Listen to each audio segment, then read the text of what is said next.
On today's show, evaluating Ime Udoka's coaching and how he is failing to maximize a lot of the talent on this current Rockets roster. It's all coming up right here at Locked On Rockets. This is Mission Control, Houston. Ignition sequence start.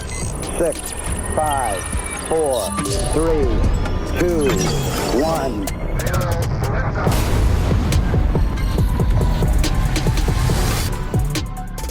What's up and welcome to another edition of Locked On Rockets, your daily podcast home for everything Houston Rockets basketball, part of the Locked On Podcast Network, your team every single day. Now the #1 sports podcast network. As always, I'm your host, Jackson Gatlin, native Houstonian and credentialed media member. Be sure to follow along wherever you listen to your podcasts or on YouTube. Just search Locked On Rockets. Now today's episode is brought to you by FanDuel. FanDuel's giving you a way to turn that energy into even bigger potential wins with a college basketball parlay profit boost. Head to FanDuel.com to get started. That's FanDuel.com. FanDuel, play your game. And as always, thanks so much for checking out Locked On Rockets, making us part of your day every single day, whether it's on your way to work, on your lunch break, in the gym. Thank you so much for being an everydayer. Joining us now is a good friend of the program, host of Rockets Talk over on the Rockets Chop Shop channel, Roosh Williams. You can track down on Twitter at Roosh Williams. Roosh, it has been a minute, but I'm happy to have you back on the program. We're going to talk a little Rockets ball, talk a little bit about Ime Udoka, Rockets coaching situation, talk a little bit about the individual players on this squad, and just kind of general thoughts towards this season as a whole. And where I kind of want to start this conversation is obviously coming into this year with the Kevin Durant trade, all the expectations that come with the acquisition of a superstar like Kevin Durant. There were some pretty weighty expectations placed on this Rockets teams coming into this year, right? And then obviously you have the Fred VanVleet injury happen, and there's been a lot of adversity that this team has faced this season with, guys in and out of the lineup, and then you lose Steven Adams for the year and all this stuff, right? Which, I know I've talked about a lot on this show. You've talked about it in various places. Where I want to start the conversation is how much can we truly hold this season in particular against, Ime Udoka, and what we see or don't see from him as a head coach, given the adversity that this team has faced to this point? Well, I mean, first of all, super happy to be back. So thank you for having me. It's been a while. If anyone's my age, you'll remember the Stain song, "It's Been a While." And that's the first thing that pops in my head when I say those words. So yeah, happy to be here, dude. Really excited. Yeah, Ime Udoka. Okay, let's just get started. So the roster has enough talent on it to be better than they are, right? I think they're still third in the West as of recording this. Denver lost today. So I didn't actually check the standings update, but I think the Rockets are 2 losses ahead of Denver, if I'm not mistaken, and they're at least 1 loss ahead in the loss column of Minnesota. So I think the Rockets are still third in the West. And again, I don't know where they're at after losing to Miami. Prior to losing to Miami, they had the 5th best record in the entire NBA. So there's enough talent there to be, even if it looks like fool's gold when we watch it and we don't think this is the 5th best team in the NBA, you have to give them credit for having that record. So that means they have enough talent. Now the issue is, for me, it's twofold. And I'll be clear, I don't know if this is solely on Ime Udoka or if this is Ime Udoka and the Rockets organization at large, right? I think playing Amen Thompson at point guard has really just been a bad approach, right? And again, let me be clear. I'm not singling out Amen Thompson. I don't think it's his fault. I think it's the coach and organization's fault for putting him in this role of point guard. And I think we've heard Rafael Stone talk about it publicly. I think saying something to the effect of, the Rockets profiled him, Amen Thompson, coming out of the draft as a point guard, right? And that's the vision they have for him. But doing that has made it really difficult for the Rockets offense to function, to even look like it can function, right? I don't expect it to be good. It's never been good under Ime Udoka. And obviously there was somewhat of a talent deficiency for the first couple seasons relative to elite teams in the NBA. And then obviously you lose Fred VanVleet. So how do you make the offense function? So, he kind of has that excuse, but he also doesn't in some respects. And so basically you have Amen Thompson out on the perimeter. You have Alperen Sengun with Amen Thompson. Neither of them can shoot, right? So two of the 3 top players on your team in terms of field goal attempts, right? So the shots being taken on your team, right? They take 2 out of the 3 most, the other one being Kevin Durant, and neither of them can shoot. And so are you saying the Rockets franchise player can't shoot? Yes, I am. But 2 of them, right? Can he also not defend? Sengun has had some issues defending. Yes. Amen And that's the other thing, right? And so that's the issue. It's the trickle effects, right? You put him in at point guard, offense doesn't function, okay? And then you lose all the other awesome things Amen Thompson did. You lose his cutting from the baseline, which was like an automatic bucket, right? One of the keys of basketball is generating easy shots and being able to score on them. The Mike D'Antoni, James Harden Rockets did it with James Harden, being a machine and then driving and kicking open threes. That was their version of an open shot and the pick and roll alley-oop to Capela. This Rockets team gets nothing easy. They used to get Amen Thompson cut lob dunks pretty easy. He's also one of their best offensive rebounders. And with Steven Adams they used to also, for what it's worth, they used to get a lot of easy buckets in pick and roll with Fred VanVleet and Alperen Şengün, and that's out the window with no Fred. So yes. And I'll talk about Şengün. Don't get me wrong. I think it starts with the decision to play a man at point guard. So you lose the offensive rebounds. You lose the putbacks, right? You lose just the sheer threat of what he does off the ball. And now he's too tired to be the phenomenal, top 3 in the league defensive player. He's still a pretty good defensive player, but he's not the same defensive player. We saw that against Orlando. Maybe it was his injury that was kind of popping up and flaring up and giving him problems, but he was getting beat possession after possession by Paolo Banchero. He's just not the same. You look at last season in the games that he started. I think he started 42 games last season, right? And he was not the point guard last season. He averaged 16, 9, and 5 dimes a game, 1.7 steals, 1.6 blocks per game. He was elite across the board. TS percentage, 60%. Field goal percentage, 56%. All of that is down this season. I think this season it's 51% from the field, something like that. And the TS percentage is somewhere around 56, 57. It's just not the same, right? And so, and not to put it on him, because that's not the idea. It's just philosophically, they can't run a pick and roll because he cannot shoot, right? They lose the weak side crashing off the ball. They lose offensive putbacks and easy dunks. They lose his ability to make plays off the ball, which he's actually really good at. He's way better as a secondary playmaker than he is as a primary playmaker. And they lose a spot for Reed Shepard on the court because Reed Shepard can actually do those things. He can run a pick and roll. He can take a screen, get doubled, trapped up top, and hit a jump skip pass to the other side. He can make a flat-footed cross-court skip pass to the corner to a shooter. He can pull up and hit a jumper from 3 and from mid-range. He can get to the rim and finish. He's not perfect, don't get me wrong, but he gives the offense numerous threats that they just don't have when they run Amen Thompson at point guard. And that is what I blame on Ime Udoka first and foremost. He has to find a way to get his most talented players on the court. He has to have guys playing in positions that maximize their strengths. Otherwise, I just don't understand what we're doing. And the offense has been so dysfunctional, and they've had so many chances to win games that they've blown because the offense can't generate a decent shot, can't take care of the ball, so on and so forth.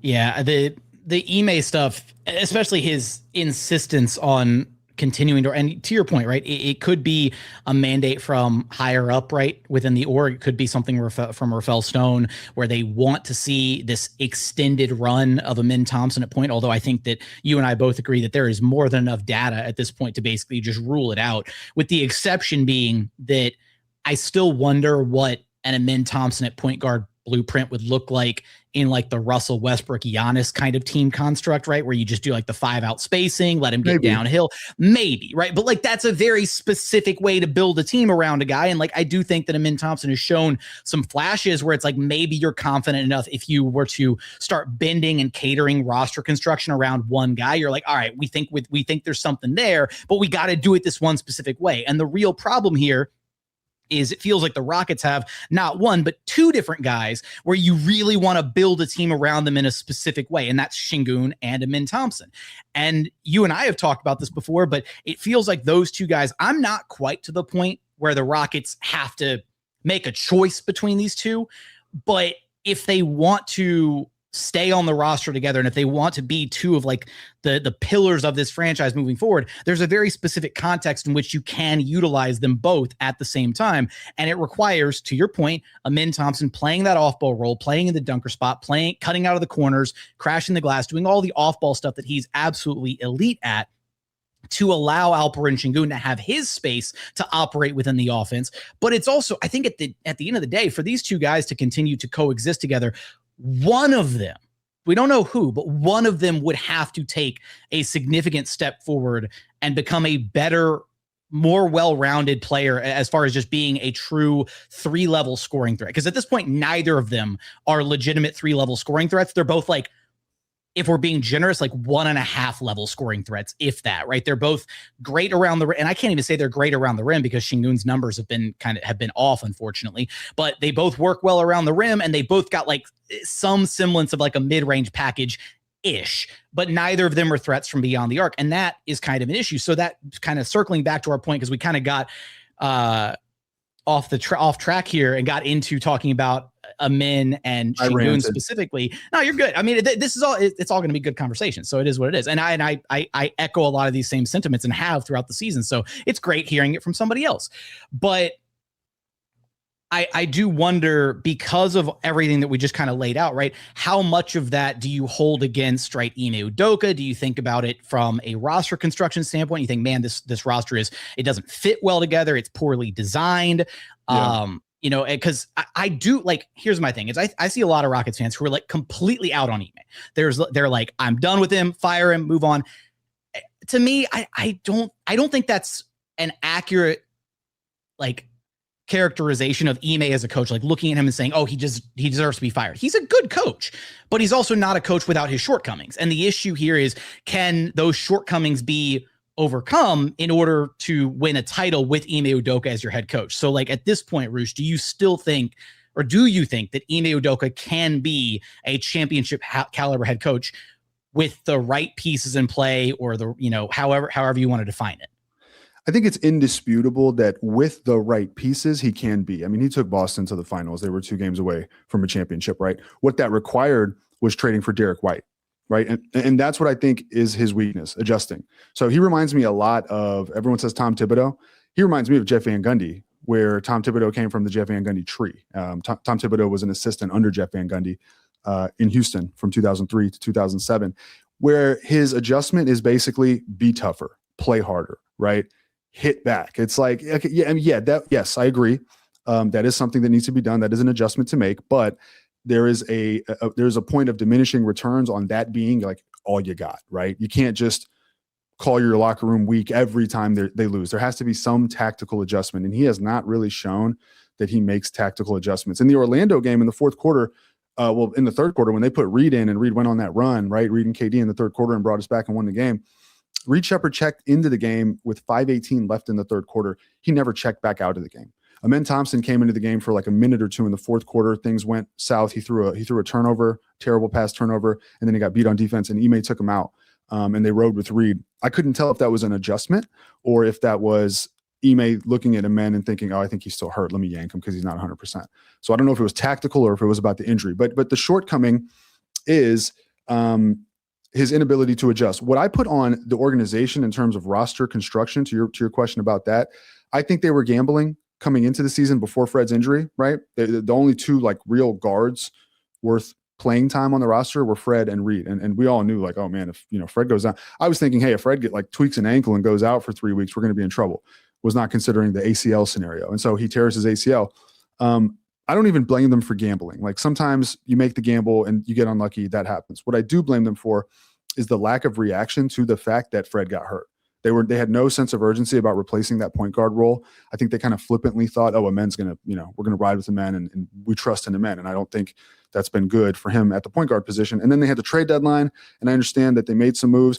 By the way, the Dorian Finney-Smith signing has been awful. And so I would dock management for that. And then that move itself prevented them from being able to have flexibility at the deadline to maybe fill the point guard position. What I put on Ime, though, is the inability to look at the guys he's got and to say, okay, how do I make this work, right? And so to your point, it's got to be Amen off the ball, right? You cannot run a pick and roll with Şengün and Amen. You have to have a guard who can run a pick and roll with Şengün, because Şengün has to be useful in some way. Any good basketball team has to be able to run a pick and roll, right? So we need a guard who can do that. It can't just be KD every time. So you need Reed Shepard on the court. And then when you can utilize Şengün in the short roll, now Amen becomes very valuable off the cut. And that's like the synergy with which I think you get this personnel to work, right? But it's not going to work with Şengün taking the flamingo shot. I'm tired of seeing that shot. It's an awful shot. It's not going to work with Amen and Şengün taking a couple threes a game, which are borderline automatic turnovers. It's not going to work with Şengün posting up and backing down, dribbling the air out of the ball for 15 seconds, and then taking like a contested fadeaway. That is not going to work in the modern NBA without Steven Adams there to clean up the mess and give you numerous chances to score. So I put that on Ime because the blueprint's there. We can see what happens when Reed Shepard gets a featured role. When Reed Shepard shoots 16 threes in a game, right? The Rockets blow a team out. Granted, it was the Kings or whoever it was, but you see the impact he has. When those threes fall, the court spreads, and there are things you can do because of his ability to draw extra attention and then to pass out of it, right? And again, he's not perfect. He has flaws. We could talk about those flaws, but you have to give your team the best chance in terms of how they're constructed on the court, the best chance to maximize spacing and make it all work. And running Amen Thompson at point guard with Şengün on the floor does not work. So coming up, we continue our State of the Rockets conversation with Roosh Williams. We're going to get there in just one moment. First, today's episode is brought to you by BetterHelp. March is a time to celebrate women, especially around International Women's Day, and to recognize just how much they carry at work, in relationships, in families, and in all the unseen roles that they step into every single day. It's easy to celebrate that strength, but it's just as important to make space for their emotional well-being. And honestly, that goes for absolutely everyone. I think about my mom. My mom is the most important person to me in my life. I wouldn't be the person that I am today without her love, her guidance, her support throughout my whole life. And it makes me think, of all the different ways, all the different things that she's carrying and she's dealing with, and how many people are dealing with the same thing, the roles that we play, the expectations that we carry, the pressure that we don't always talk about. Therapy can help with all of that, creating balance, setting healthy boundaries, and supporting your overall well-being. With over 30,000 licensed therapists and more than 6 million people served worldwide, BetterHelp is the world's largest online therapy platform, and it works. Fill out a short questionnaire, get matched with a licensed therapist, and if it's not the right fit, switch at any time. Your emotional well-being matters. Find support and feel lighter in therapy. Sign up and get 10% off at betterhelp.com/lockedonnba. That's BetterHelp, HELP.com/lockedonnba. Today's episode is also brought to you by FanDuel. College basketball is nonstop. Big games, tight spreads, momentum swings every single night, from early tip-offs to late-night West Coast shootouts. There's always action on the board, and now FanDuel is giving you a way to turn that energy into even bigger potential wins with a college basketball parlay profit boost. You could build any college hoops parlay you want, rivalry games, ranked matchups, whatever fits your read. You can mix spreads, totals, player props to match exactly how you see the slate playing out. Then you can apply the profit boost and instantly bump up the potential payout. It really is that simple. Maybe you want to go take a look at some of the action involved in the UH Cougars. Go safe, go bold, ride with the team you've been following all season long. It's your parlay, your style, now with more upside behind it. Head to FanDuel.com to get started. That's FanDuel.com. FanDuel, play your game. Today's episode is also brought to you by Indeed. Workplace chaos, deadlines stacking up, inbox overflowing, and the one position you have to fill still sitting open. When the pressure's on and you need the right hire, this is a job for sponsored jobs. Indeed Sponsored Jobs helps you reach the people who actually fit what you're looking for: skills, experience, location. So you're not just hoping that the right candidate stumbles across your post. And here's a stat that says it all. In the minute that I've been talking to you, companies like yours made 27 hires on Indeed, according to Indeed data worldwide. So if you're hiring, spend less time searching and more time interviewing candidates who check all your boxes with Indeed Sponsored Jobs. Listeners of this show will get a $75 sponsored job credit to help get your job the premium status it deserves at Indeed.com/podcast. Again, just go to Indeed.com/podcast right now and support our show by saying you heard about Indeed on this podcast. Indeed.com/podcast. Terms and conditions apply. Need to hire? This is a job for Indeed Sponsored Jobs. And continuing on here at Locked On Rockets, your daily podcast home for everything Houston Rockets basketball. Let's go ahead and dive back into our State of the Rockets conversation with Roosh Williams. Yeah, the Ime's inability, I guess, to maximize talent at this point, especially when you look at, I guess, offensive talent, right? Because, Şengün, now I want to give Ime some credit because obviously we went through the Silas years and Steven Silas refused to embrace Alperen Şengün, and then Ime comes along and Ime recognizes, he's like, no, this kid can hoop. And it's like, oh, like this is what it's like to have a coach like empower one of your players. But he empowered Şengün to like an extent, right? Where it's like, okay, now, so he put the ball in his hands, let him do his thing, but we haven't seen, I guess my point is Şengün individually has been empowered, but we haven't seen Ime really, I guess, empower the team as a whole, or like the five guys to really flesh out an offensive system that would flourish around Alperen Şengün. Like, this is the thing, is where, you know, we talk about him being baby Jokic and having that nickname and his elite passing ability. And dude, I can't remember the last time, like, I mean, there was a game I guess there was one recently where he had like the 11 dimes or whatever. I forget who that was against. That was the game where it was like, yes, that's the Şengün. Yeah, it was like, the Kings. Yeah, you're right. It was Kings. And so, well, one, you know, it's like, okay, it's the Kings. So like you take it with a grain of salt, but also like we saw a version of this like shin hub point Şengün to kind of like start the season. And it's like, they just kind of just abandoned it. They just kind of went away from it. And there was, you know, it feels like, especially on a team without a legitimate, viable full-time point guard, although you could argue Reed Shepard should be ready to just take that role if Ime Udoka would empower him to have the role on the roster. Without a full-time point guard, with no Fred VanVleet, you would think that they would lean all the way into their passing hub phenom offensive big man and run all these actions. And you can do off-ball, like split cut actions and stuff with him and Katie and Reed playing off-ball. And you can have Amen be, you know, the elite cutter that he is and all this cool stuff. But instead, game after game, quarter after quarter, possession after possession, it feels like the offense just devolves into Kevin Durant, Alperen Şengün, your turn, my turn, ISO basketball. And the benefit for the Rockets is that those two guys are pretty damn good. And so like, especially KD, right? KD is he's a walking offensive cheat code. And then Şengün on his best nights is a really good offensive player, can, you know, carry an offense by himself, that kind of thing. So they kind of make it work. But to your earlier point about they don't get anything easy, they don't. It feels like everything, they have to work so hard for every bucket, whether it's a KD bucket or a Şengün bucket or an Amen Thompson downhill drive. They don't ever get a bucket where it's like, wow, that was like really pretty offense and they generated a wide open shot. They'll get one of those like a quarter, if that. And there's these like brief moments where like the offense starts to string together a bunch of those kinds of plays. And you're like, wow, this feels like basketball nirvana. Like this is what it could feel like all the time, but they just don't do it all the time. And I think that's where Ime leaves a lot to be desired, is just there's very little creativity or imagination on the offensive side of the floor. And you couple that with the fact that the team as a whole has regressed and taken a step back defensively as well. It's like, all right, you're not this top tier, slug it out, you know, straight out of the 90s, you know, prison style defensive basketball team anymore. But you also are still a mess on offense and bottom 10 in half court points per possession in, you know, on the offensive side of the floor. What is this team good at? Like, what are they elite at? And I struggle to answer that question. Like Roosh, if I ask you, what is this team elite at outside of offensive rebounding? Like what, there's not an answer, right? No, there's really not. You know, I would say, if anything, actually, I think Ime empowers them too much, is what it looks like. Now, you said, you were specific. You said he doesn't empower them to have like a competent system. So I agree with that. I think he just empowers them to go. And I think that's kind of a bad thing, right? It's almost like my turn, your turn, everyone wins, or whatever that phrase was from last season. Sometimes you, sometimes me, always us. Yeah, right. That's what it looks like until Kevin Durant decides like, all right, guys, stop messing around. Give me the ball. Like I'm the one that can get this done.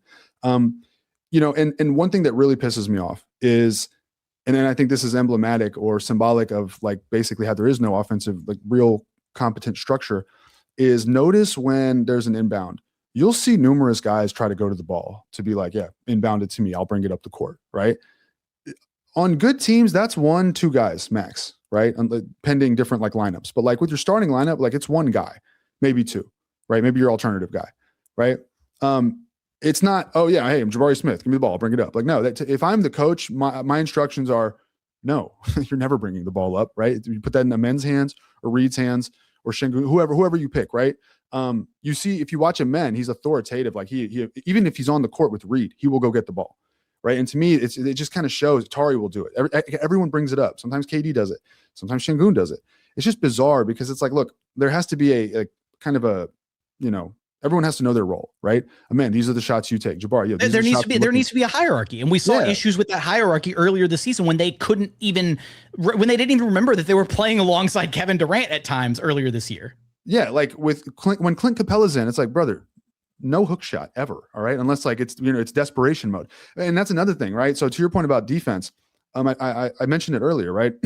you lose the elite monster on defense. Amen Thompson is, and now he's like pretty good at defense, but he's not the same. He doesn't play Clint Capela enough. Clint Capela is not the same Clint Capela. We all know that. He can still block some shots. He can still rebound. He is still a deterrent at the rim. Like, he still does that. And there are certain times when, they just need some athletes and they need matchup specific guys, like against Khalil Ware. I would like to see more Clint Capela, right? Not Şengün against Khalil Ware, for example, a guy that's that long, that's dominating at the rim, that's just going over the top of our guys and just finishing, and hurting us offensive rebounds and hurting us in a game where you're trading possessions down the stretch. Like, get the dog in there to protect the rim, to grab the rebound, to put a body on him, to match the length, right? Just a lot of matchup specific things. Dorian Finney-Smith, like, why is Josh Okogie randomly out of the rotation? What happened there? He's actually been one of the bright spots of the season. I think he's shooting 39% from three. At least he was before the Heat game. It's a career high for him. He's been actually fairly reliable as a shooter from the corners. And so it just lack of consistency, weird lineup rotations. Sometimes he runs these lineups where I'm like, I don't understand what you're looking at. And the only thing that makes sense is he's just thinking defense. And then on offense, they'll figure it out, which to me, if that's the case, that would be kind of a poor way to think. I think it was against the Clippers in the game that they won before the one that they blew right before the All-Star break. I think it was that one. It actually might've been the one that we blew. One of the two. We needed KD. We needed buckets down the stretch, and KD bailed us out. But down the stretch, what we ran was a KD, Jason Tate 2-man game, like 4 or 5 possessions in a row. And it worked because Kevin Durant is Kevin Durant. So, okay, great. And that's awesome. And, Jason Tate will set a good screen and he'll hustle. But I mean, are you serious? Right? Like, game's on the line and I'm watching Jason Tate 2-man game with KD. Well, that doesn't even make sense to me. Right. So there's just a lot of things. The mismanagement of Reed Shepard, like before, what is he, 6-2 as a starter now? Again, before, I haven't crunched numbers since the Heat game, but before the Heat game, it was like he was averaging, I think, 17, 4 and 3.5 rebounds, 4 assists, 3.5 rebounds a game, shooting a high percentage from three as a starter. And we're just leaving that on the bench for what, right? Again, I cited men's numbers. They're actually better when he's off the ball, but we're just forcing this experiment. So it's confusing. There's no identity. And it's funny because the silver lining is if they just tweak a few things, they're one of the best teams in the NBA. It's frustrating. I think that's what makes the conversation so frustrating, is because it seems like they're like so like right on the precipice, and how much of this is just not even a conversation with a healthy Fred VanVleet, or how much, of this season or how many of these other wins that maybe, went by the wayside or turned into a loss or two, whatever, how many of those are mitigated by, having Steven Adams out there, because they get to stick to that, grinded out identity that they did have, which is they're just going to dominate on the offensive glass, which those numbers are way down since Adams, right? And I had the chance to ask Stone and Ime about that at the trade deadline, and they were like, yeah, we want that to be a big part of our identity, and we'll keep going, and we'll still be the best team in the NBA. No, they've dropped like 8 percentage points as far as their offensive rebound rate since that conversation took place. Like, I saw the writing on the wall. It's like, you cannot keep up this historically elite offensive rebounding shtick without Steven Adams. And without Steven Adams, you're just going to be an okay offensive rebounding team. Or without, just play Clint Capela a little more. He can rebound. He can still rebound. Yeah. There was a point in time, maybe like a week or two ago, where his offensive rebounding rate was actually higher than Steven Adams, which is just, a small sample size. I get it. But he can do it close enough. But they don't play him. It's bizarre. And recently, right, Ime has been tinkering with like the double big lineup for like a few minutes each half with like Şengün, Capela, and like on paper, I remember coming into the season thinking, man, all right, double big was so good last year with Adams and Şengün. This year they're adding Capela, and maybe we'll see some Şengün Capela minutes, and Capela's even more, it provides this, interesting lineup kind of permutation where you can do some cool creative stuff. Like you can have, I know he's not young Capela anymore, but he can still get up there. He can still catch a lob or two occasionally. Like, I feel like we've only seen Şengün and Capela connect on like 1 or 2 lobs this whole season, if that. Yeah.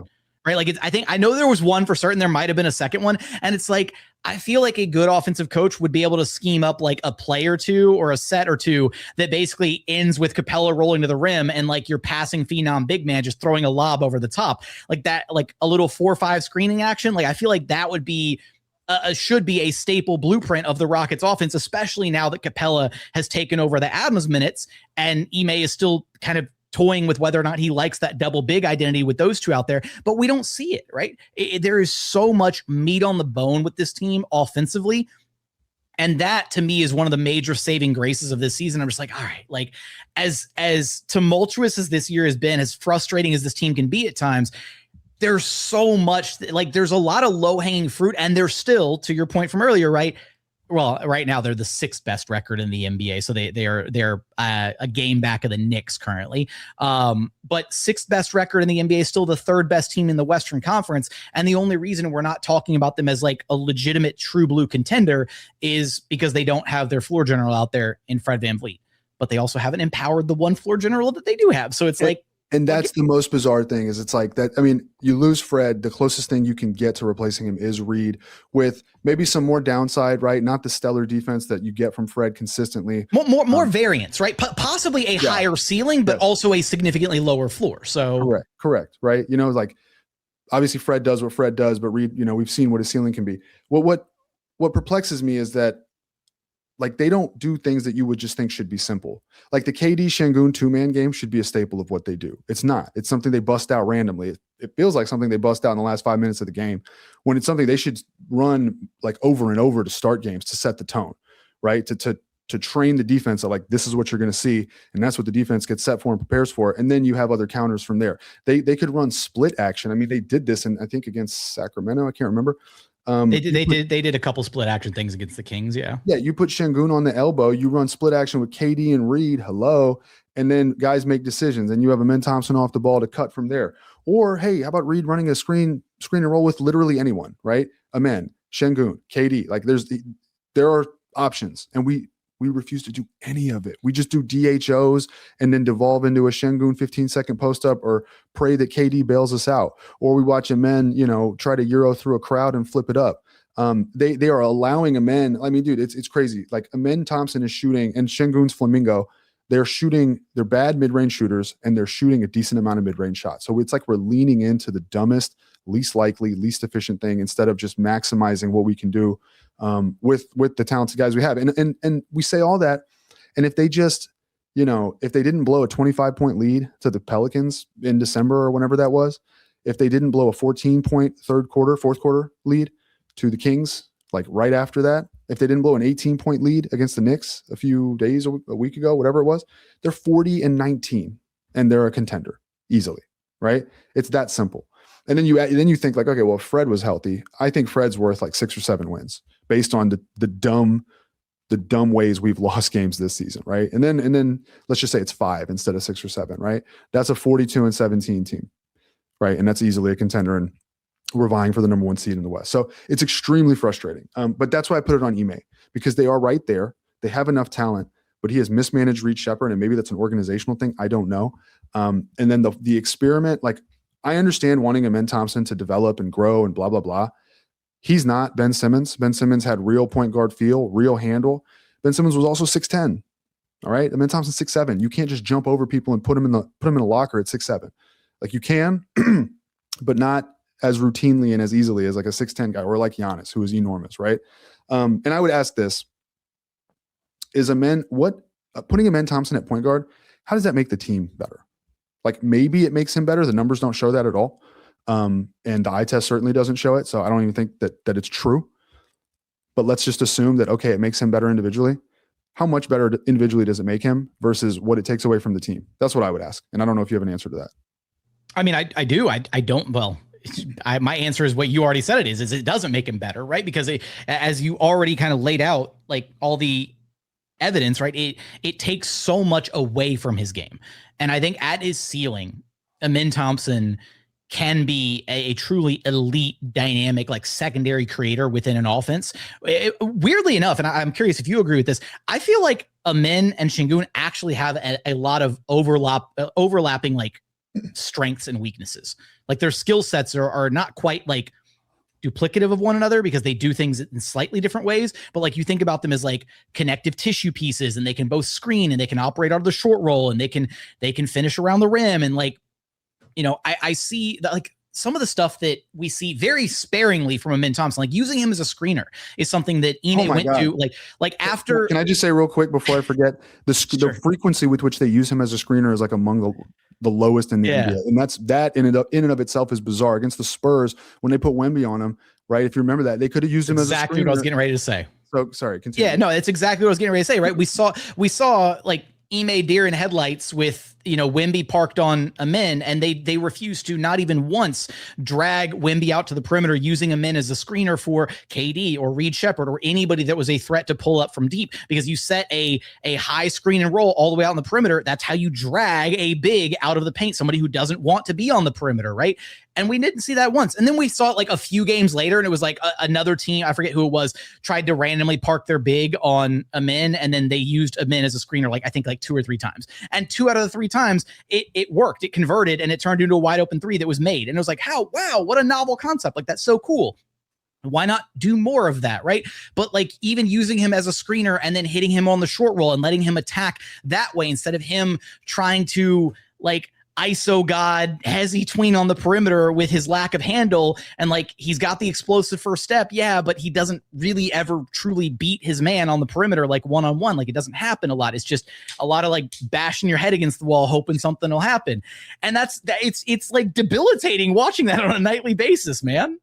That's going to do it for another edition of Locked On Rockets. As always, thanks so much for checking out the show. Remember, the best way to help us grow the show is to listen every single day on a podcast platform of your choosing, and then like, comment, subscribe on YouTube. But as always, thank you so much for watching. Thank you so much for listening. And we look forward to having you back right here at Locked On Rockets, your daily podcast home for everything Houston Rockets basketball.